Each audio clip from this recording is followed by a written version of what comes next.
এত কষ্ট করে রোজা রাখার দরকার কি? একটু পানি খেয়ে নাও। না, রোজা আল্লাহর জন্য, কষ্টের মধ্যেই সওয়াব আছে।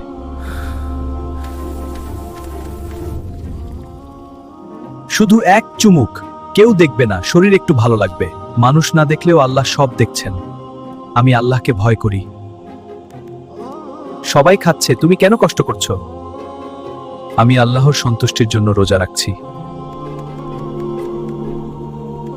তোমার শরীর দুর্বল হয়ে যাচ্ছে, আজ রোজা ভেঙে ফেলো।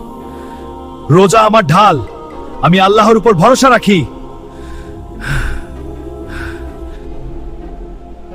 এই খাবারের গন্ধ দেখো, একটু খেলে কি হবে?